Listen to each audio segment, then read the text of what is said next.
Yesu ashimwe bene data, turabashuje mu izina rya Kristo Yesu, abifuriza umugisha w'Imana n'amahoro y'Imana. Ni ngewe mama Matilda, nzanye ijambo ry'Imana nanone kuri uyu munsi, umunsi w'umugisha, umunsi wo kuganira ku ijambo ry'Imana. Ni amahirwe Imana ibiduhaye tudakwiriye gutesha agaciro. Kuganira ku ijambo ry'Imana ni iby'ingenzi, ni iby'agaciro, kandi abizi ko namwe mukunda ijambo ry'Imana. Imana ibahe umugisha. Ndabashimira uburyo ki dukomeje gufatanya umurimo w'Imana kuri Anaweza TV. Mukomeje kudushyigikira, mukomeje kutuba hafi.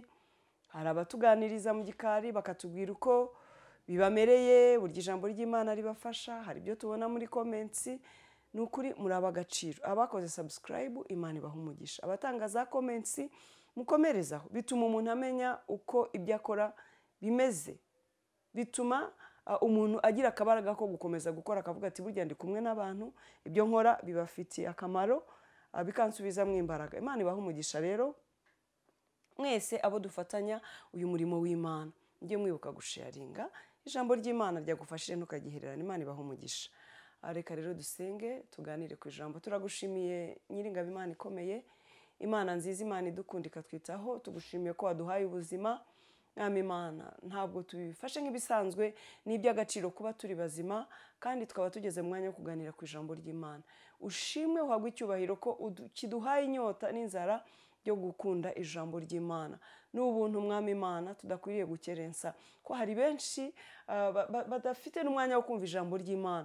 Hari benshi rwose batarikunda, batarinyotewe, batarishakisha, ariko yewe n'abakunzi ba Naweza Mwami, uduhaye inyota n'inzara byo kugushaka. Nuhabwe icyubahiro n'ikuzo. Ntabwo ari kubw'imbaraga zacu, nta nubwo ari no kubw'ubuhanga, ahubwo ni urukundo udukunda Mwami, n'ineza yawe n'imbaraga zawe, kuko ntacyo tubasha gukora ku bwacu. Uhabwe icyubahiro rero Mwami Imana. Turakuraritse rero muri uyu mwanya mwiza wo kuganira ku ijambo ry'Imana. Bana natwe, utwigishe Mwami, kandi uduhugure nyaguhora ku ngoma. Humura amaso yacu y'umwuka n'amatwi yacu y'umwuka, tubashe kumva no kumenya icyo umwuka avugana n'itorero, icyo umwuka tubwira muri kino gihe. Izina ryawe nirishimwe.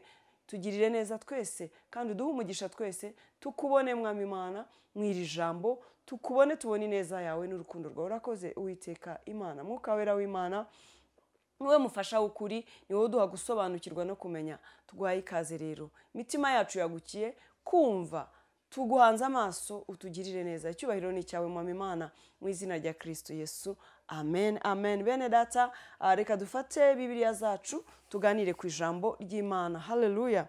Tuganire ku ijambo ry'Imana yacu ryiza. Ni umutsima w'ubugingo, jya ukunda ijambo ry'Imana mwene data, kubera yuko Imana iba yariguteguriye, kuko izi ko hari icyo rikwiriye kumara mu buzima bwawe. Tugiye kuganira ku ijambo ry'Imana rivuga ngo Imana iguhe umuhesha w'ibyawe. Imana iguhe umuhesha w'ibyawe. Hari ibyawe wabuze, hari ibyo wanyazwe, hari ibyawe umwanzi yakunyanganyije, hari ibyawe se bakuriganije mu kazi. Hari abo bongereye amafaranga, wowe barayakwima kandi nawe wari uyakwiriye umushahara. Ese mu bucuruzi bwawe hari ibyo wanyaze? Mu buzima bwawe hari ibyari ibyawe urabinyagwa. Yenda byaba biturutse ku burangare bwawe cyangwa se bidaturutse no ku bushake bwawe, uranyagwa. Mbega muri make hari ibyawe byakabaye ari ibyawe wakabaye ufite, ariko bitakugezeho kubera impamvu zitandukanye. Yesu ashimwe cyane. Nawe urabyibaza ntubyumve. Nawe uravuga uti ibi byari ibyanjye, ibi byakabaye ari ibyanjye, nakabaye ngeze aha, nakabaye ku kazi ndi kuri ntera, nakabaye ndi kuri uriya mwanya, narawukoreye, narize, cyangwa se nakabaye mfite akazi kuko narize ariko nashatse akazi narakabuze. Nakabaye se abana banjye hari aho bageze mu buzima, twakabaye dufite imibereho imeze gutya mu rugo. Naje kukubwira ngo Imana iguhe umuhesha w'ibyawe. Ibyawe ubigereho. Imana izana umuntu uguhesha ibyawe bikugereho. Niba ari mu rukiko uriho uburana ufite urubanza, Imana iguhe umuhesha w'ibyawe, iguhe kurenganura, iguhe kuvuganira, iguhe kugeza ku mugisha wawe. Niba ari mu buzima busanzwe hari bariyeri imbere yawe, Imana iguhe kwambutsa iriya bariyeri ugere ku bigombye kuba ibyawe. Haleluya. Yesu ashimwe mwene data. Niba ari ubucuruzi hari aho bikwamiye, ibyawe hari aho byakwamiye mu nzira, hari umugisha utari ugeraho, Imana y'amahoro iguha umuhesha w'ibyawe aho biri hose. Ntawe ukuboko kw'Imana kutagera. Uw'Imana yahagurukiriza kuguhesha ibyawe uwo ari we wese, yategetswe n'Imana, yabwirijwe n'Imana, byakugeraho. Haleluya. Yesu wacu ashimwe cyane. Yego, tujyane rero mu ijambo ry'Imana mu gitabo cya Abami ba kabiri. Abami ba kabiri ibice 8. Haleluya. Abami ba kabiri ibice 8, guhera ku murongo wa mbere. Abami ba kabiri ibice 8 guhera ku murongo waho wa mbere. Kandi Elisa yari yarabwiye umugore yazuriraga umwana ati, hagurukana n'abo mu nzu yawe ugende usuhukire aho uzashobora hose, kuko Uwiteka ategetse ko inzara itera ikazamara imyaka 7 mu gihugu.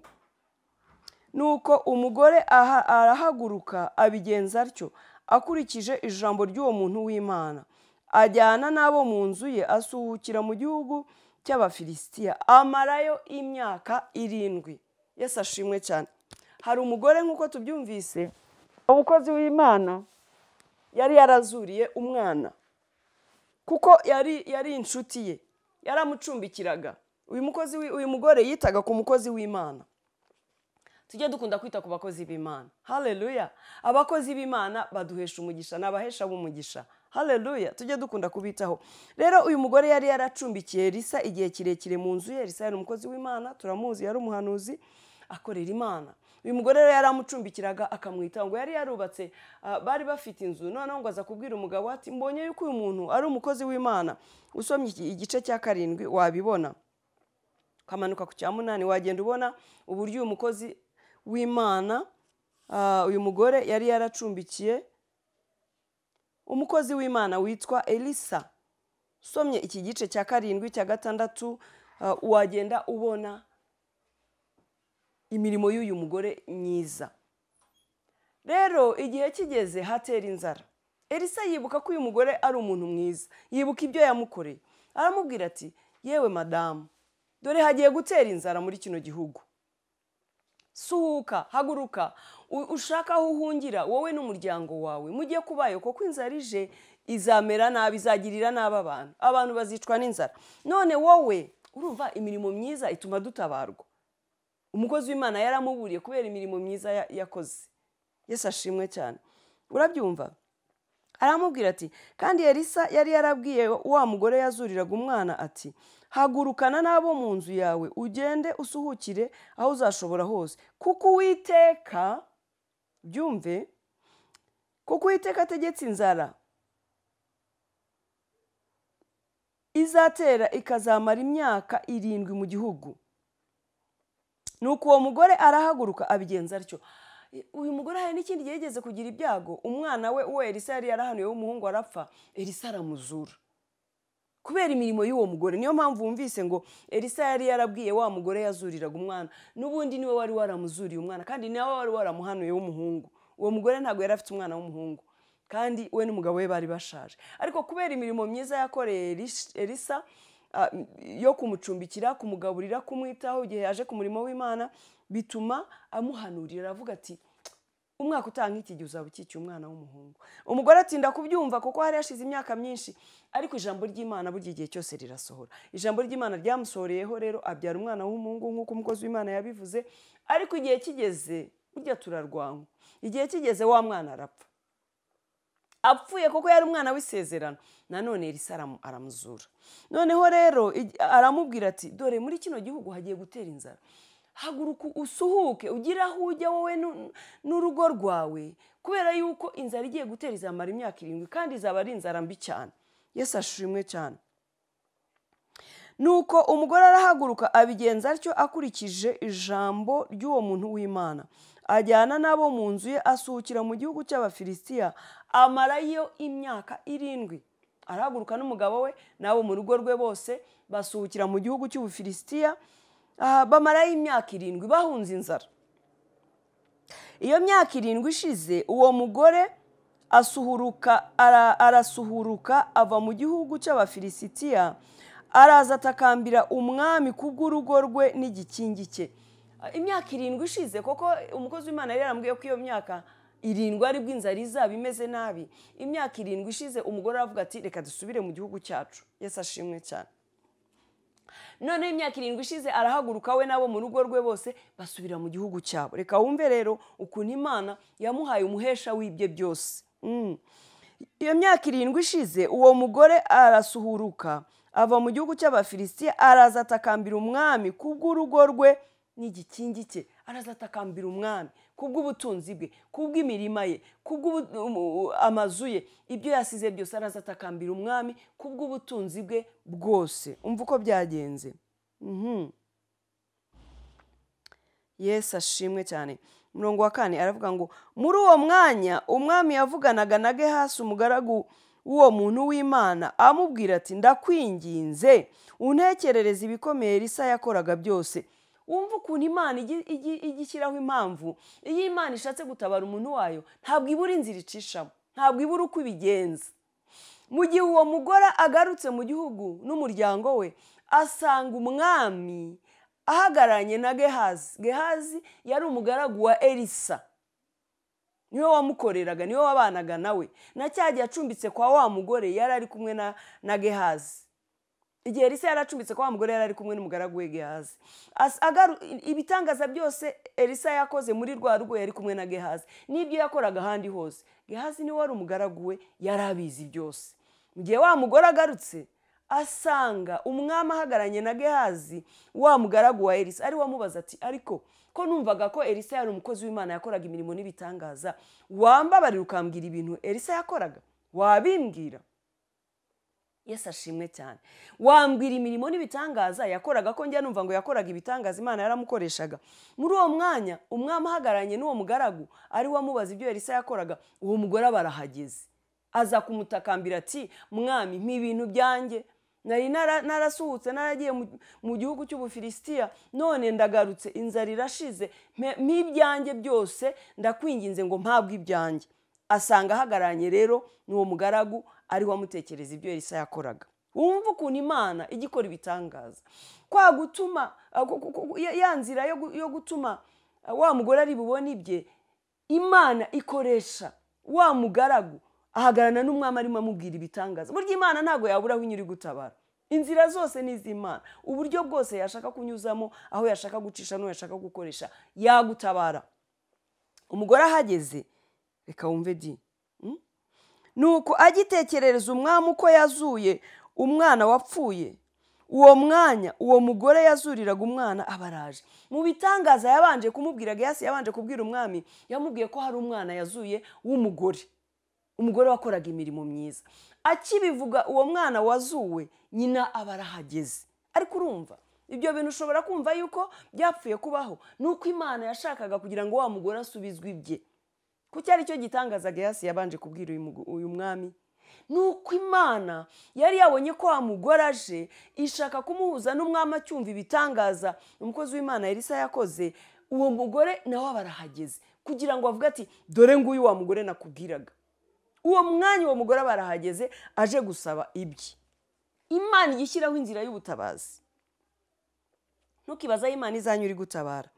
Nuko agitekerereza umwami uko yazuye uwapfuye, uwo mwanya wa mugore yazuriraga umwana abaraje atakambira umwami kubw'urugo rwe n'igikingi cye. Gehazi ahera ko aravuga ati nyagasani mwami, nguyu wa mugore n'umwana we Elisa yazuye. Umugore ako kanya barahageze, n'umwana we Elisa yazuye, n'urugo rwe rwose barahageze. Gehazi aramubwira ati nyagasani mwami, wa mwana nakubwiraga Elisa yazuye, nguyu ari kumwe na nyina. Uyu niwe wa mugore Elisa yazuriye umwana, n'umwana nguyu. Uwo mwanya umugore barahageze gutakambira umukozi w'Imana, gutakambira umwami ngo ahabwe ibye. Yesu ashimwe cyane. Umwami abibaza uwo mugore arabimubwira. Umwami abibaza uwo mugore ati ni koko niko byagenze, umwana wawe yarazuwe? Uwo mugore arabimubwira.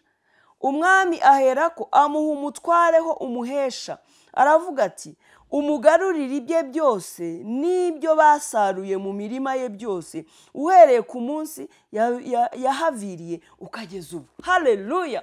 Imana ije kuguha umuhesha w'ibyawe. Imana iguha umuhesha w'ibyawe. Imana iguhe umuntu uri bukuvuganire mu kazi ukabona promotion yawe. Amafaranga yawe wanyazwe mu bucuruzi, Imana iguha uyaguhesha. Abana bawe umugisha wabo banyazwe, Imana iguha umuhesha wabyo. Abana bawe bahabwa umugisha wabo. Yesu ashimwe. Abana bawe Satani yabanyaze kwigabanyaga gukora ibyiza, Imana iguhe umuntu uri bufasha abana bawe bakongera kuba abana beza bumvira bagira ubwenge. Haleluya. Akazi kawe wanyazwe, Imana iguha umuhesha w'ibyawe. Ubutunzi bwawe, amazu yawe wanyazwe, ibyari ibyawe wariganijwe, urubanza waburanye ukariganywa ibyawe, Imana iguha umuhesha w'ibyawe mu izina rya Yesu. Urambura amaboko wakira umuhesha uje kuguhesha ibyawe. Haleluya. Bakiganira wa mugore barahageze. Elisa Gehazi akibitekerereza umwami, wa mugore barahageze amubwira ati nyagasani mwami, nguyu wa mugore we Elisa yazuriye umwana, n'umwana yazuye nguyu. Umwami ahita abibaza, uwo mugore nawe arabimutekerereza byose, mu gihe umugore yaraje kumutakambira ngo ahabwe ibye. Uwo mwanya umwami ahita ategeka umutware ati yewe mutware, genda uheshe uyu mugore ibye byose, ibikingi bye, imirima ye, amazu ye, ndetse n'ibyo basaruye mu mirima ye adahari iyo myaka yose 7 kuva umunsi wa mbere yaviriye hano, ubimusubize. Urabyumva? Umugore ahabwa inzu ze, ahabwa imirima ye, ahabwa ibikingi bye, ariko n'ibyo basaruye mu mirima ye byose mu myaka 7 atarahari, aramubwira ati babimusubize byose. Haleluya. Imana igusubiza ibyawe, ibyo waruzi ko ari ibyawe, n'ibyo utaruzi Imana izi ko ari umugisha wawe ibiguhe. Umugore ntabwo yarazi ko ari buhabwe ibyo basaruye mu mirima ye mu gihe atarahari. Oya, yarazi ko bamusubiza imirima ye, bakamusubiza ibikingi bye n'inzu ze, ariko ntabwo yarazi ko nibyo basaruye adahari babimuha. Ariko Imana igiduha ibyacu ndetse ikadushumbusha n'ibyakagombye kuba ibyacu twariganijwe. Haleluya. Naje kubwira ngo Imana iguha umuhesha w'ibyawe, ibyo waruzi ko ari ibyawe, n'ibyo utaruzi ariko Imana ikabizi ko ari ibyawe, ibiguheshe mu izina rya Yesu Kristo. Ibihombo byose Imana igushumbushe, ibyo wanyazwe, ibyo wahombye byari ibyawe, Imana iguha umuhesha, iguha umuntu uri bujye kukuvuganira kugira ngo uhabwe ibyawe, kandi uhabwe ibyo waruzi n'ibyo utaruzi ariko byakagombye kuba ibyawe mu izina rya Kristo Yesu. Humura nshuti yanjye, ibyo wanyazwe Imana iraje kubiguhesha, ibyo waruzi n'ibyo utaruzi ariko byari ibyawe cyangwa byakagombye kuba ibyawe, umwami Imana aguha umuhesha. Kandi iyo umuhesha ategetswe n'Imana, urabibona, uyu mwami yategetse umutware ati genda uheshe uyu mugore ibye. Niba umutware yarumviye umwami akagenda agahesha umugore ibye byose, ni gute Imana iramutse itegetse umuntu kuguhesha ibyawe yaza? Hoya, se hari umuntu utumvira Imana? Imana itegeke umuhesha aguhesha ibyawe byose mu izina rya Yesu. Icyo usabwa no kwizera iri jambo, no kurisengeramo, no kurihanuriramo, ugahanurira ubuzima bwawe ukavuga uti ibyanjye byose ngiye kubihabwa. Imana ije kumuza n'umuhesha uri bumpeshe ibyanjye byose. Ijambo ry'Imana ridukora kuko twaryizeye, tukarisengeramo, tukarihanuriramo.